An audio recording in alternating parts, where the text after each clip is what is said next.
Part 1.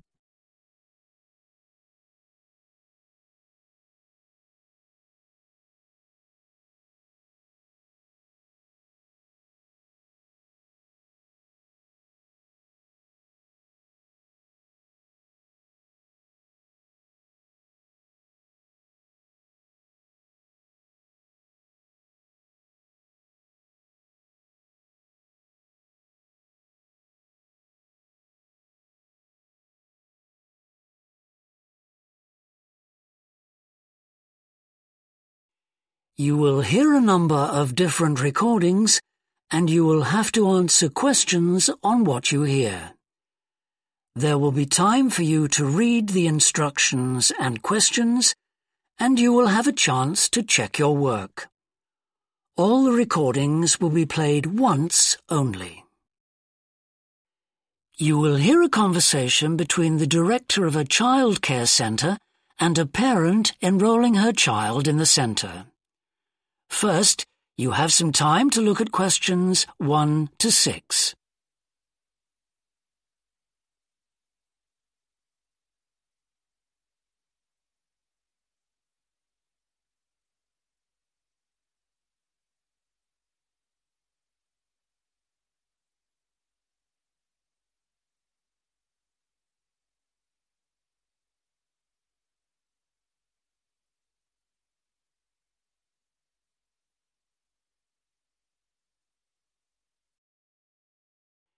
Now we shall begin.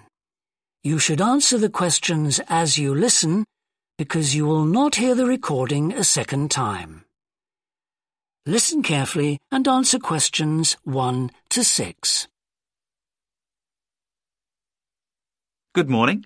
Welcome to the Early Learning Childcare Centre. How may I help you? Hi, I spoke to you last week about enrolling my daughter for next year. Oh, yes. I'll just get some details from you. So, you're her mother? That's right. And can I have your name?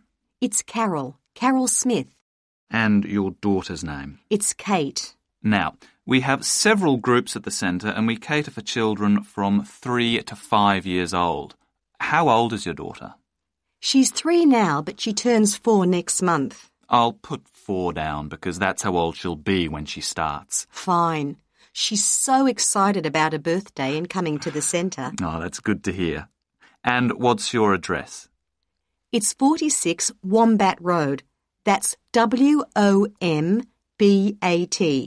Woodside 4032. And what's the phone number? Oh, it's 3345 9865. So, have you decided on the days you would like to bring your daughter here? I'd prefer Monday and Wednesday if possible. I'll check. Monday's fine, but I think the centre is already full for Wednesday.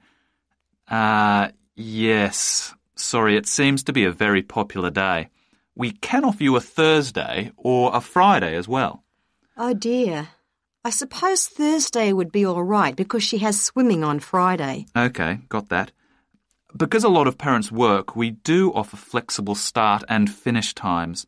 We're open from 7:30 in the morning until 6 o'clock at night. What time would you like your daughter to start? I need to get to work in the city by 9, so I'll drop her off at 8:30. You're pretty close to the city here, so that should give me plenty of time to get there. That's fine. Now, we also need to decide which group she'll be in. We have 2 different groups and they're divided up according to age. There's the green group, which is for 3 to 4-year-olds, and then there's the red group, which is for 4 to 5-year-olds. She's quite mature for her age and she can already write her name and read a little. Well, I'll put her in the red group and we can always change her to the green one if there are any problems. That sounds fine. OK, let's move on to meals. We can provide breakfast, lunch and dinner. As she's finishing pretty early, she won't need dinner. Will you give her breakfast before she comes? Yes, she'll only need lunch.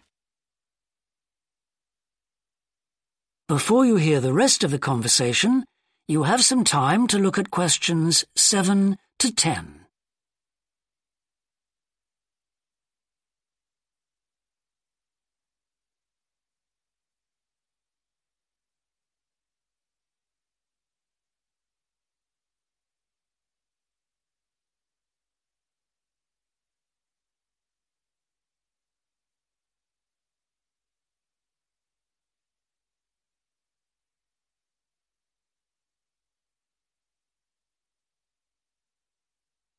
Now listen and answer questions 7 to 10. Now, does she have any medical conditions we need to know about? Does she have asthma or any hearing problems, for example? No, but she does need to wear glasses. Oh, I'll make a note of that. Yeah, she's pretty good about wearing them. She can't see much without them. Right. OK. Now, I also need emergency contact details. So what sort of information do you need? Just the name and number of a friend or family member we can contact in case we can't get hold of you at any time. OK.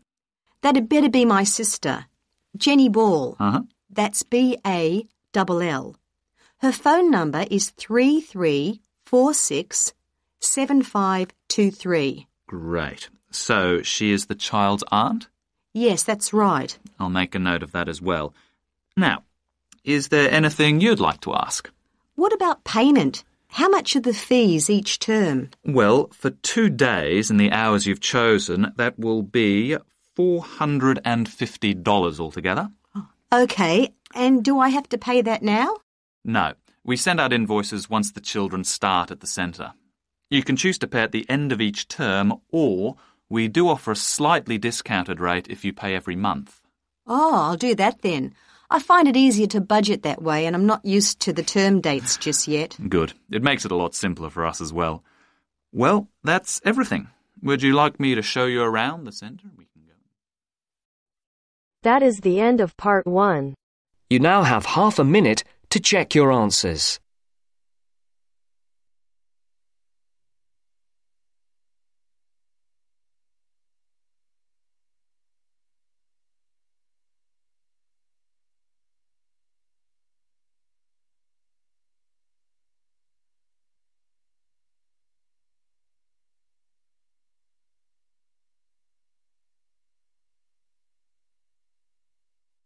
Now turns to part 2.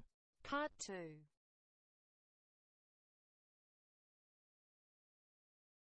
You will hear a woman called Alice Bussell talking on the radio about the Dolphin Conservation Trust, an organisation which tries to protect dolphins. First, you have some time to look at questions 11 to 15.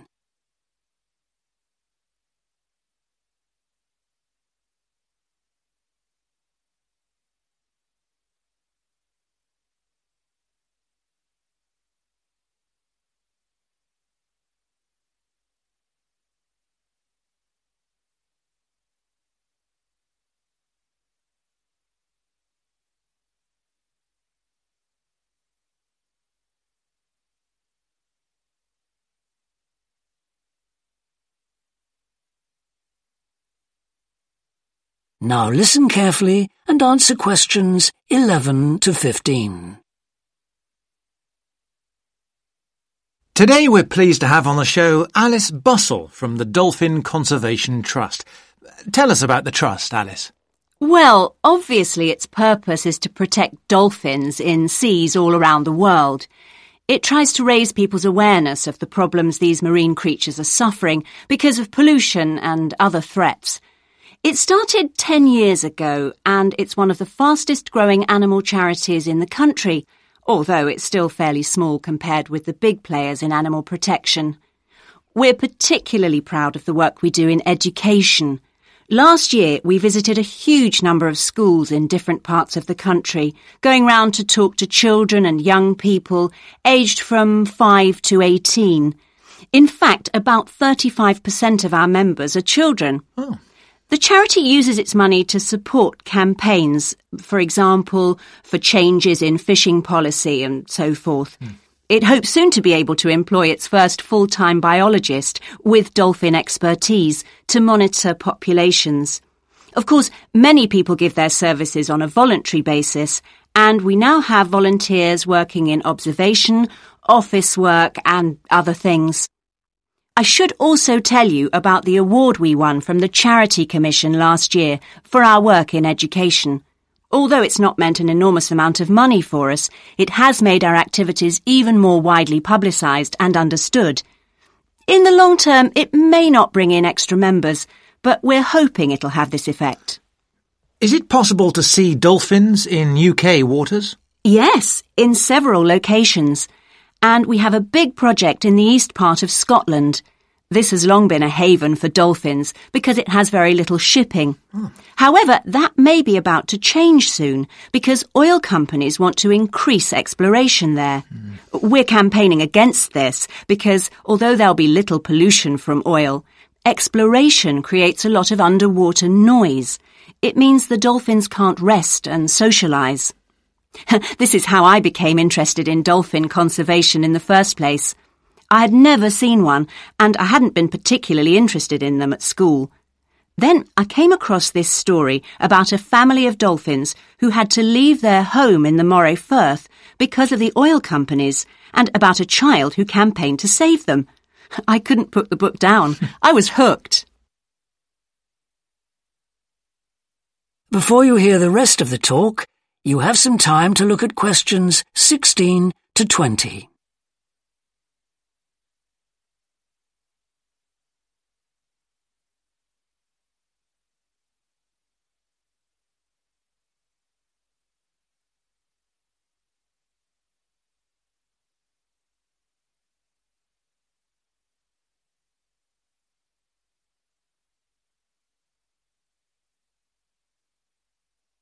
Now listen and answer questions 16 to 20. I'm sure our listeners will want to find out what they can do to help. You mentioned the Adopt a Dolphin scheme. Can you tell us about that? Of course. People can choose one of our dolphins to sponsor. They receive a picture of it and news updates. I'd like to tell you about 4 which are currently being adopted by our members. Moondancer, Echo, Kiwi and Samson. Unfortunately, Echo is being rather elusive this year and hasn't yet been sighted by our observers, but we remain optimistic that he'll be out there soon.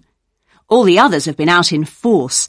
Samson and Moondancer are often photographed together, but it's Kiwi who's our real character, as she seems to love coming up close for the cameras, and we've captured her on film hundreds of times. They all have their own personalities. Moondancer is very elegant and curves out and into the water very smoothly, whereas Samson has a lot of energy.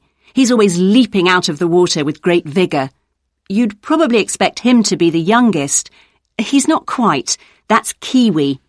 But Samson's the latest of our dolphins to be chosen for the scheme. Kiwi makes a lot of noise, so we can often pick her out straight away. Echo and Moondancer are noisy too, but Moondancer's easy to find because she has a particularly large fin on her back, which makes her easy to identify. So, yes, they're all very different. Well, they sound a fascinating group. And how would you go about... That is the end of part 2. You now have half a minute to check your answers.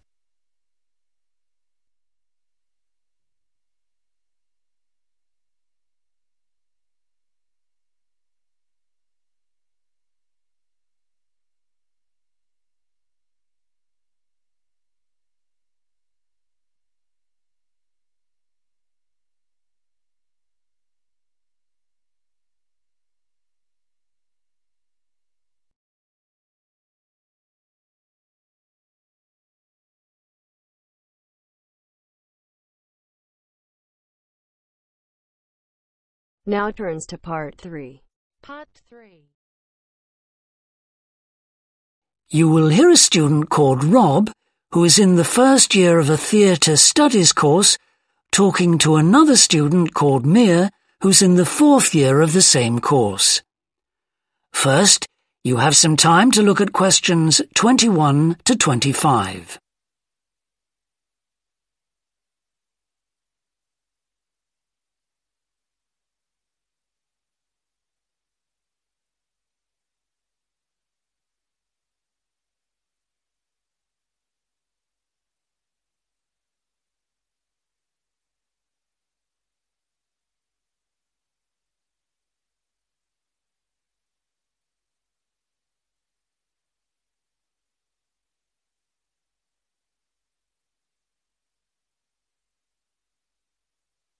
Now listen carefully and answer questions 21 to 25. Hi, Rob. How's the course going? Oh, hi, Mia. Yeah, great. I can't believe the first term's nearly over. I saw your group's performance last night at the student theatre. It was good. Really? Yeah, but now we have to write a report on the whole thing, an in-depth analysis. I don't know where to start. Like, I have to write about the role I played, the doctor, how I developed the character. Well, what was your starting point? My grandfather was a doctor before he retired, and I just based it on him. Okay, but how? Did you talk to him about it? He must have all sorts of stories, but he never says much about his work, even now. He has a sort of authority, though. So, how did you manage to capture that? I'd visualise what he must have been like in the past when he was sitting in his consulting room listening to his patients. Okay, so that's what you explain in your report. Right. Then there's the issue of atmosphere. So in the first scene we needed to know how boring life was in the doctor's village in the 1950s. So when the curtain went up on the first scene in the waiting room, there was that long silence before anyone spoke. And then people kept saying the same thing over and over, like, cold, isn't it? Yes, and everyone wore grey and brown and just sat in a row. Yes, all those details of the production. And I have to analyse how I functioned in the group, what I found out about myself. I know I was so frustrated at times when we couldn't agree. Yes. So did one person emerge as the leader? Sophia did. That was okay. She helped us work out exactly what to do for the production, and that made me feel better, I suppose. When you understood what needed doing? Yes. And Sophia did some research too. That was useful in developing our approach. Like what? Well, she found these articles from the 1950s about how relationships between children and their parents, or between the public and people like bank managers or the police, were shifting. Interesting. And did you have any practical problems to overcome? Well, in the final rehearsal, everything was going fine until the last scene. That's where the doctor's first patient appears on stage on his own. The one in the wheelchair? Yes, and he had this really long speech with the stage all dark except for one spotlight. And then that stuck somehow, so it was shining on the wrong side of the stage. But anyway, we got that fixed, thank goodness. Yes, it was fine on the night. Before you hear the rest of the discussion, you have some time to look at questions 26 to 30.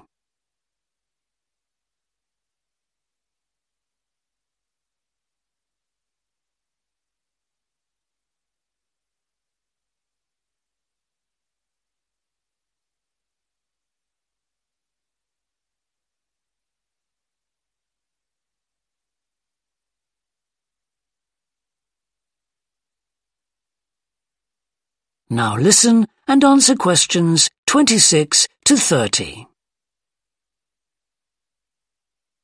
But while you're here, Mia, I wanted to ask you about the year abroad option. Would you recommend doing that? Yes, definitely. It's a fantastic chance to study in another country for a year. I think I'd like to do it, but it looks very competitive. There's only a limited number of places. Yes. So, next year, when you're in the second year of the course, you need to work really hard in all your theatre studies modules. Only students with good marks get places.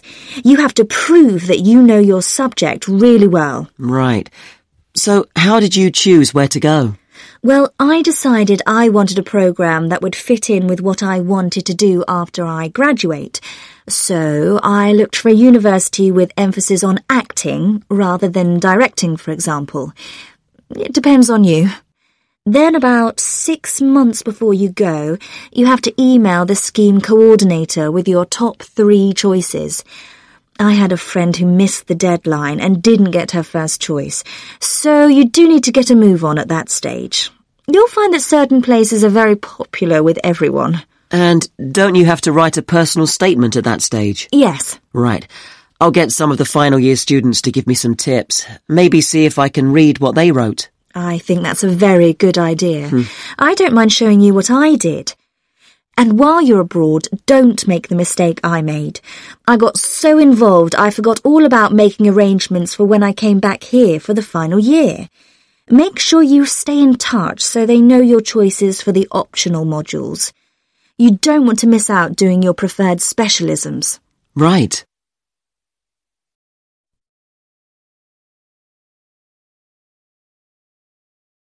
That is the end of part 3. You now have half a minute to check your answers.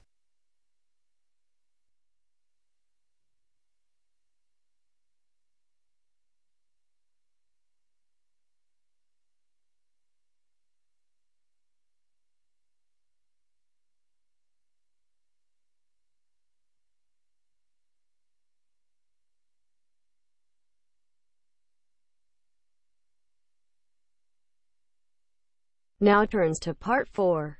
Part 4.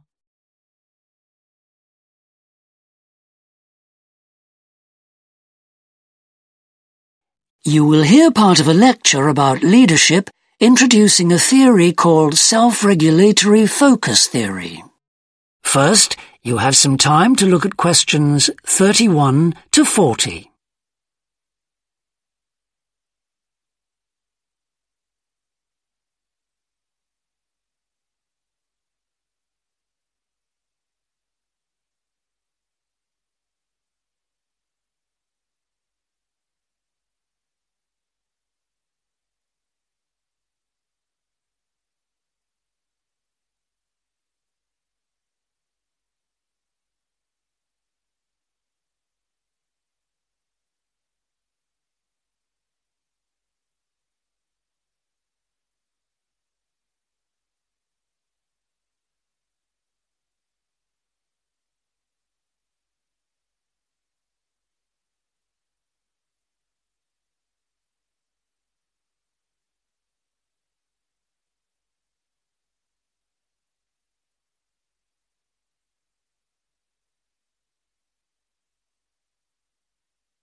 Now listen carefully and answer questions 31 to 40.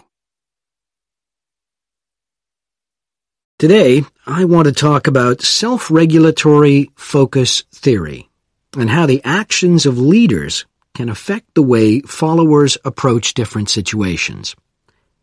Self-regulatory focus theory is a theory developed by Torrey Higgins. He says that a person's focus at any given time is to either approach pleasure or avoid pain.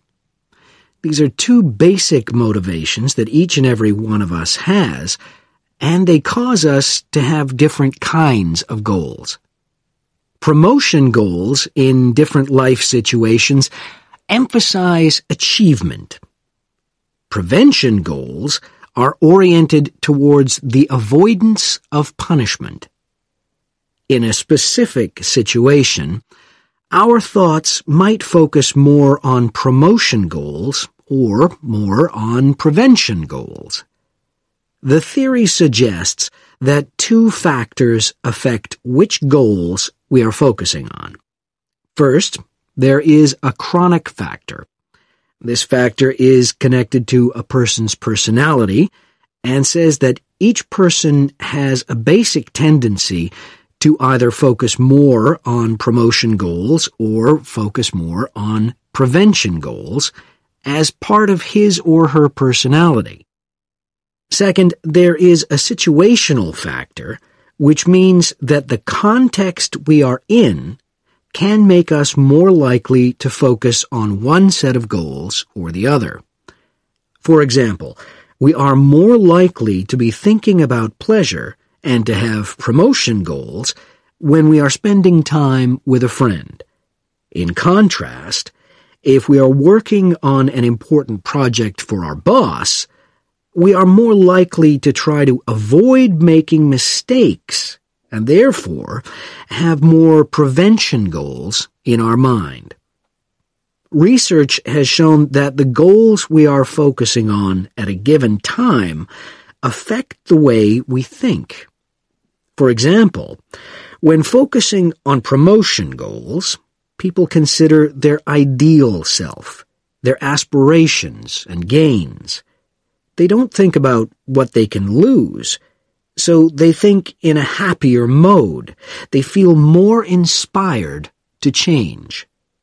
When people are focusing on prevention goals, they think about their ought self.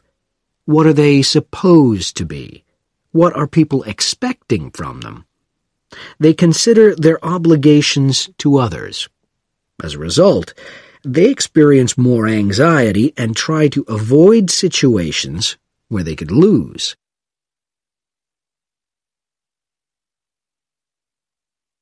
Now that I have talked about the two focuses and how they affect people, I want to look at the idea that the way leaders behave, or their style of leading, can affect the focus that followers adopt in a specific situation.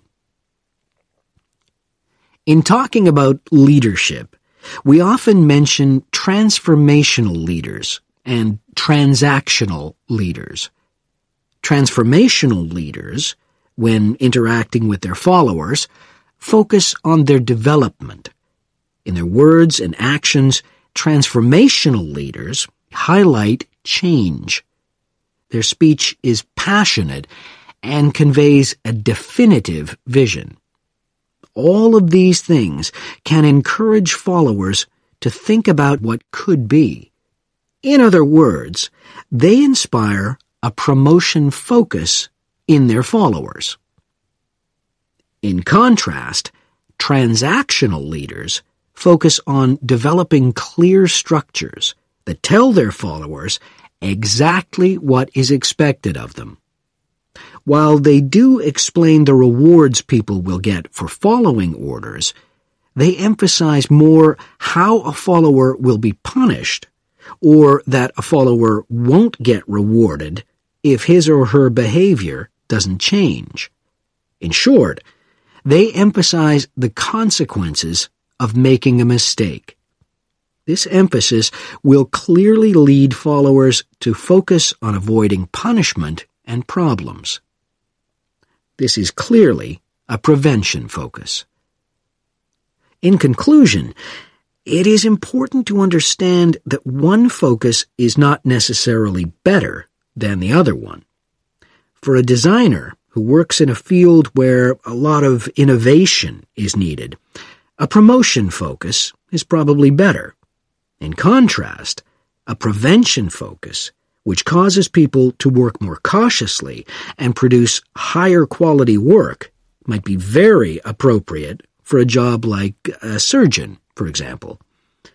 The main point of the research, though, is that the actions of leaders can greatly influence whether people approach a situation with more of a promotion focus or more of a prevention focus. That is the end of part 4. You now have half a minute to check your answers.